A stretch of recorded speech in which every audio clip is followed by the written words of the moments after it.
I'm still drinking Coca-Cola. The meeting might get a little exciting if we were drinking Bud here. We don't get into much in the way of description of things we might be buying or selling, but the decision takes about 2 seconds. But I bought 100 shares of Anheuser I haven't looked it up, but I would say maybe 25 years ago when I bought 100 shares of a whole lot of other things. And I do that so I can get the reports promptly and directly. You can get them through your brokerage firm, but I've found that it's a little more reliable to put the stock in a direct name. So I've been reading the reports for at least 25 years, and I observe just generally consumer habits. And at a point, currently, the beer industry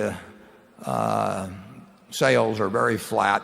Wine and spirits have gained in that general category at the expense of beer. So if you look at the industry figures, they're not going anywhere.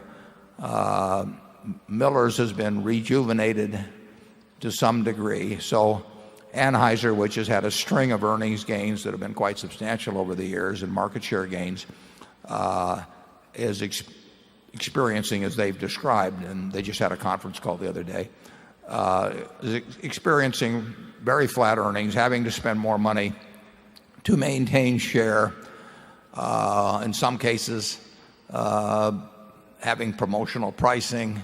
So they are going through a period that certainly less fun for them than it was the case a few years ago. And it's a fairly easy to understand product, and consumer behavior is fairly easy to understand. It's a very, very exceptionally strong business. In fact, what's happened in the beer industry over the last 50 years has been fascinating to me and to Charlie, because this is a brewing town that we grew up in, and Charlie knew the members of the Storrs family, a number of them well. Storrs had over 50% of the Omaha market in beer post-World War II, and basically disappeared as the national brands took over. So it's an interesting phenomenon. Beer business is not going to grow significantly in the U.S. Worldwide, beer is popular in a great many places, and Anheuser will have a very strong position in it, but I would not expect the earnings to do much for some time. But that's fine with us. Charlie, you? Yeah, at our scale of operation now, if we're ever going to buy into a terribly well-regarded company, we almost need a little patch of unpleasantness. Yeah.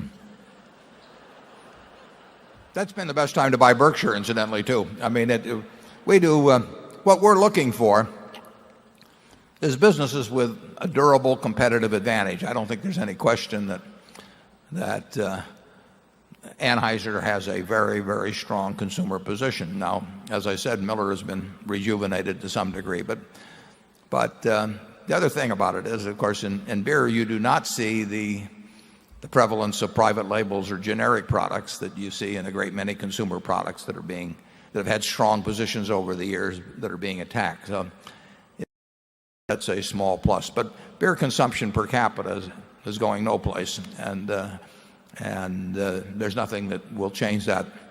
Interestingly enough, the average person in this climate drinks about 64 ounces of liquid a year, and I think it's roughly 27% of that will be carbonated soft drinks. So almost, and of course that Coca-Cola products will be 40-odd%. So of the 64 ounces of liquid that Americans are drinking every day, you can figure something like 11 ounces of that, man, woman, and child, will be a Coca-Cola product.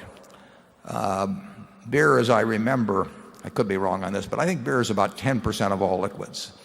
So 1 out of every 10 ounces that's consumed by Americans of any kind of liquid is I believe, is beer.